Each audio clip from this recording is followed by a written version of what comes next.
Well, good morning, everyone. This is Keith with Positively Osceola, and welcome to Positively Osceola Live. And as I often say, we are super blessed to have great friends, personally and professionally around the community, with some amazing people doing some amazing things. And today, certainly that is big time the case with a friend of mine. I'm going to bring him on here, and that is Mr. Jim Kenney. How you doing, sir? Hey, Keith, good morning. Good to see you. Good to be seen. Good to be seen. So, a beautiful January day. It is amazing to live in Florida, is it not?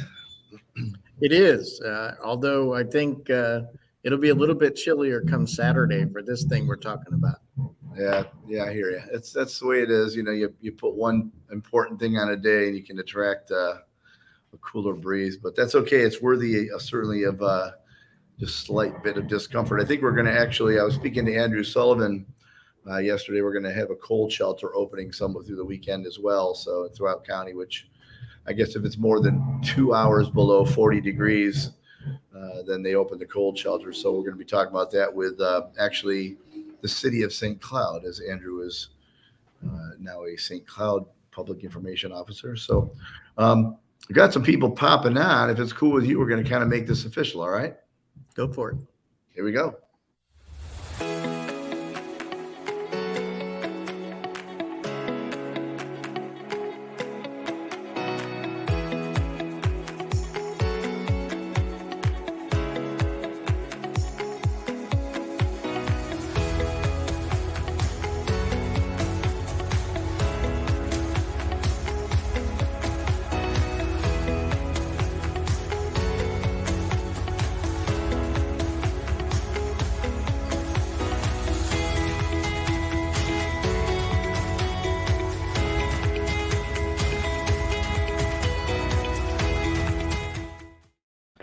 I'm looking at all those pictures, and you and I being friends, I'm wondering how in the heck I haven't been able to get you in some of those. I'm sure we have a couple hundred selfies somewhere with you and your wonderful wife, Kathy.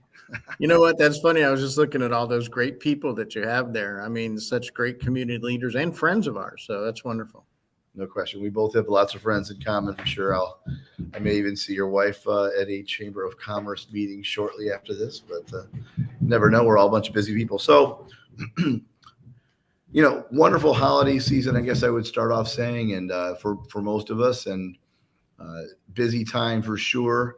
And then here we come. It's January, and the topic of human trafficking in our world, and certainly in our community in Central Florida, Osceola County, is still such a reality, and one that is such a confusing topic to many people, I think. So thank you for coming today. And, we're going to talk certainly about the Central Florida Human Trafficking Task Force, which you are a co-chair of. So if you would, I'm going to kind of be quiet here and just tell us a little bit about the task force and maybe how you got involved in leadership of that particular organization. And certainly we'll talk about an event coming up. But I want to turn it over to you and talk about still that human trafficking unfortunate reality, and then what you guys are doing about that, please. Well, Keith, thank you. This is a great opportunity. Thanks for having me. So first, a full introduction. I am the PREA coordinator. That's the Prison Rape Elimination Act at the Osceola County Corrections Department. I've been in that role for 9 years, and that role, looking at protecting our vulnerable inmates within our facility, took me over to start working in this human trafficking field. We identified some folks that were in custody that were certainly being trafficked, and that got us involved with the task force. It's been a wild 7 years working with the task force. We started here in Osceola County, and then over the last year and a half, we blended with the Orange County Task Force, and now have blended in Seminole County to form this much larger Central Florida Task Force. It's a wonderful group of individuals, law enforcement agencies, non-government agencies, working to work with protecting those victims, survivors, and making sure that we get prosecutions done, get those terrible people off the street. And we have three fabulous co-chairs. I'm one representing Osceola County. We have Michaela Klein that represents Orange County, and then Jan Edwards representing Seminole County. So we're pretty smart. We have a representative from each county to make sure that we're covering everything and that all of the communities are represented. It's an important task, and I don't think that many people realize how important it is here within Central Florida. We have some statistics that are kind of interesting just to share.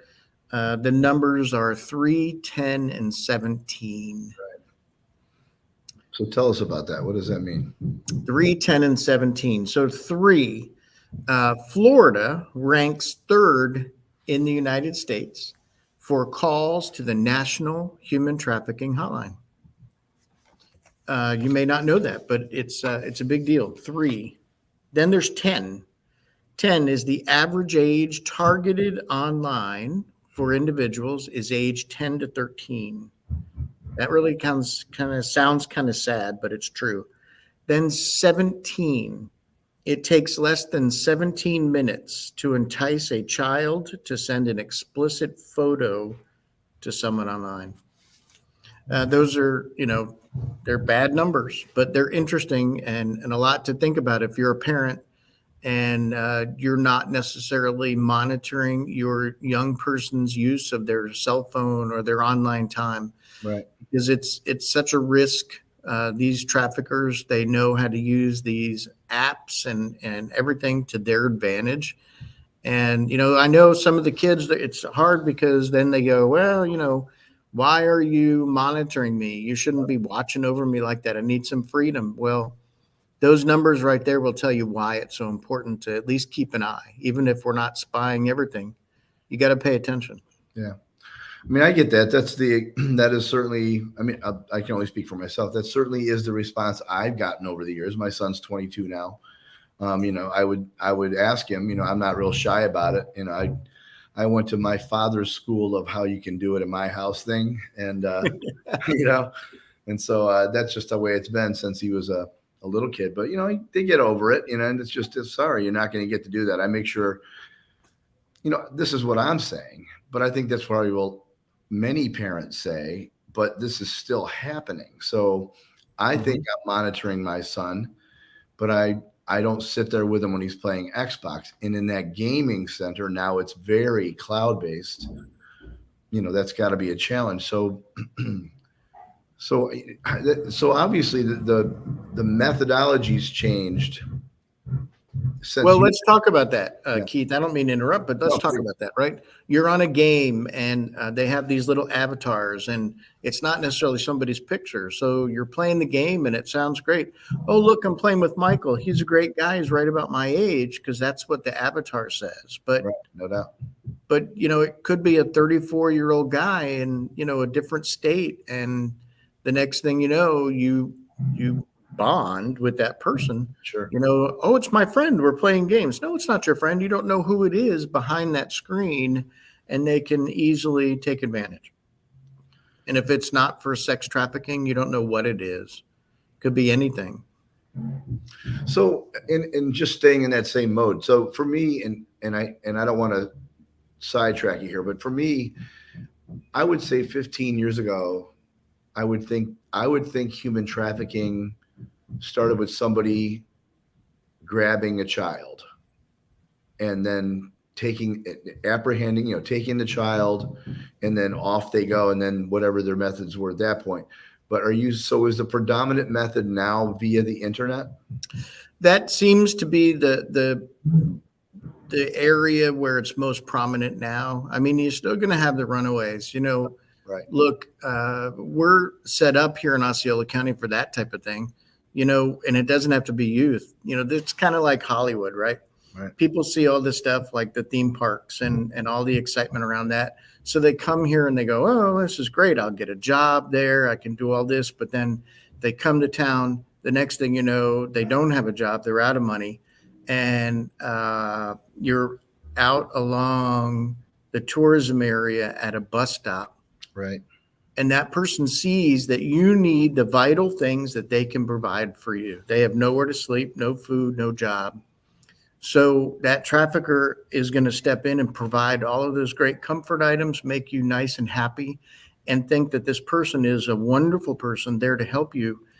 And then they flip the script and put you to work instead. And that's a very sad story, but unfortunately, it's exactly how it happens. So is it trending with the increase of people coming into Florida? Is it trending upward? Is the problem increasing, or do you feel it's flattened out a bit, or where are we at with it? I'm not sure that I'm the right person to really say Sure. rising or flattening, but I can tell you that we've still been number 3 for the last 10 years. So Right. Yeah. It hasn't dropped, even with COVID and the reduction in movement of folks. It has not dropped. And this is the thing about human trafficking, is that if the trafficker even believes that they're in a situation where there's risk to them, they just pick up their group of individuals and you travel away, you fly off, you go to another state, maybe you pop up in Mississippi, Georgia, somewhere where you can set up shop again and go back to work. The community that serves your business will always be there. All they got to do is go out and put some great ads online at several of these sites that they know, and they're calling in, hey, can I get some help? And so we have to be vigilant. We have to shut down the trafficker. We have to get the word out to the community that it's wrong to call these sites and look for illicit sex. It's not appropriate. No doubt. Well, why don't you tell us a little bit about the event that's going to be taking place, please? Oh, wow. This is exciting. So Saturday morning, 10 o'clock at the courthouse in Kissimmee. This is our second annual Red Sand Project. So the Red Sand Project is an event that started all the way back in 2014. It started in Miami. And the sand is nothing more than a symbolic approach to remind everyone that individuals can certainly fall through the cracks. And this red sand, we fill the sidewalk cracks, and we want to make sure that we're putting that consciousness out there that there are ways to get help. There are people there to help you. We had an absolutely fantastic turnout last year. Well, there we are. And it was a great turnout. You see, everyone was bundled up last year, like we'll be bundled up again this year. But we have a great lineup of speakers. It's going to be terrific. We're going to hear from St. Cloud Police Department Chief Gerke, who's been in his position for just at a year now. And, he's doing some great work in St. Cloud already. There he was last year. He wasn't even in office yet. And you see, he turned out to be involved. That is State Attorney Monique Worrell. She's going to speak with us again. Awesome. And we're going to hear from County Commissioner Ricky Booth. Cool. And also, we're really excited to have State Representative Fred Hawkins Jr. He's going to come down from Tallahassee. Great. And make sure that he's there to speak with us and share what's happening. We're really excited. It's a great group of speakers. And then we'll all be able to take a little walk, spread the sand. And I'm just excited. It's a good way to get this word out. And the task force really thanks you, Keith, for helping us get this word out like this. We appreciate it. Glad to do it. So that's this coming Saturday at 10 a.m. Courthouse steps in Kissimmee. And it's not going to be that chilly. We say that, but certainly I hear nothing in the way of snow, so I think we're going to be fine. Yeah, no snow. That's good. So let's talk a little bit about some of the local resources, and I'm going to share a little bit about our community partners. So one great agency is One More Child. Okay. The other co-chair, Michaela Klein, works with them, and she leads their human trafficking efforts in Central Florida. One More Child's a Christian-based agency that provides services to vulnerable children and struggling families. Also, there's Paving the Way. This is the agency that Jan Edwards, our other co-chair, operates. She directs it and operates it. She's the founder president. It's a nonprofit committed to disrupting the cycle of child trafficking through educational and training programs. And then I'm going to make you aware of one other agency, United Abolitionists. And this is a fantastic agency. It's a network of first responders to the human trafficking crisis. It's led by Tomas Laris. And I know that you have their website to share, but they are the leader in this field in Central Florida. They're a huge part of our task force, and they are leading all of our events for the 15th annual Human Trafficking Awareness Days that are held at the end of this month. You can certainly visit the website, stophumantrafficking.com, and they will provide you with all of the information about what's happening throughout the Central Florida area. Great. So, you know what? I was thinking this as I was getting kind of prepared for us to talk today. It just seems that, I mean, you guys are working hard at this, and it just seems like something that as community people, we don't talk about a lot. Is it because we just still, even, and I know we've said this last year as well, it just doesn't seem like it's really happening in our area? Is that what we still think? Do you find most of the general public still kind of thinks we are now starting to recognize it's a reality, but it still feels like it's not in my backyard. It's not really happening that big of a deal. And yeah, Keith, it's really easy to think that it's not in my backyard, but I'm going to tell you that St. Cloud Police Department had a really big arrest several months ago for someone that was doing this right in St. Cloud. Allegedly, I have to say that. I mean, certainly that person's not been through the court system yet, but it does happen, and it's visual. If you're looking for it, if there's signs and things that you can see, but you have to open your eyes and really see it. But this is all the work that the task force is doing, because the biggest thing is that we try to take the awkwardness out of the conversation about human trafficking, because in general, we don't think about it, but there are dangers out there. You have young ones that are in foster care. They walk away from their caregivers, or you have an upset within your own household and runaways. Back when we were young, you run away, you go down to the lakefront, you throw stones, and you come back by dinner.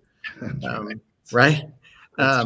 But runaways now, because of the access to the cell phone and the internet and people that can take advantage of you, a runaway can get picked up and into this life so quickly. Just like I said earlier about those things that are so vital to their needs. And if somebody can come in and pretend that they love you and provide you with those resources, you're not going to want to go. Right. And then they provide you with drugs, and certainly you don't want to go, because that feeling from the drug is there. And I can tell you that probably a good 95% of the folks that we pick up that are survivors, they're already drug addicted. That's how the trafficker keeps them there. Sad. Well, not just me, we certainly appreciate what you've been doing in the community, you and everyone at the task force and around the leadership, certainly representatives that are joining what you guys are doing. I think that is what really does start to generate some real positive flow. I think that, obviously you're seeing representatives, Representative Hawkins, Commissioner Booth, and so many others, state attorney, on and on, you're making headway, and we appreciate you. I hope that I think that you said something that, just real hit when you said open our eyes. I think that's really what it comes down to. I know we need to talk about it certainly throughout the year. If we can help in any way, please, leverage what we can do for you. I'd love to have you back. We should probably do something almost, every other month or so at the very least, not just because January certainly is a great time to think about it and make sure we're being mindful. But we would love to be able to help you throughout the year if you have any need for us. Yeah, that would be great. April too is sexual abuse awareness, so maybe we can do something in April. But I do want to say before we go too far, Keith, this is really important to me to get a shout out there to the Osceola County Corrections Department. Our chief, Chief Brian Holt, is very supportive of the work that I do in the community working with this, and understands even though we're inside our corrections facility, we're a real great big part of the law enforcement community, and we play a role in identifying potential victims and making sure that we get help for them. And I can't thank the chief and the agency enough for providing me the opportunity to be out here and do this and make sure that we're doing what's right within the community and helping everyone. And it's so vitally important. It is, and we really thank that thank you for coming today. I know you're super busy. You're not like I was going to say. You wear many hats for sure. This is one of them that you wear, but you are certainly. I mean, we're friends, but you're a rich resource when it comes to all that we need to learn about human trafficking and the realities that are taking place in our community. So we thank you for your time today, man. Keith, I appreciate it. Thanks so much. Absolutely. I'm going to rewind or one more time, give the dates. The second annual Osceola County Red Sand Project is this Saturday, January 14th, beginning at 10 a.m. on the Osceola County Courthouse steps. And if it's a little breezy, a little cold, certainly just put that Christmas sweater on. You can still been sitting on the couch perhaps, and we won't make fun of the Santa at this point. It's too close to the holiday still. But anyway, in seriousness, we hope the community will come out and join you guys in what you're doing, and we will be there for sure. We do appreciate you, Jim.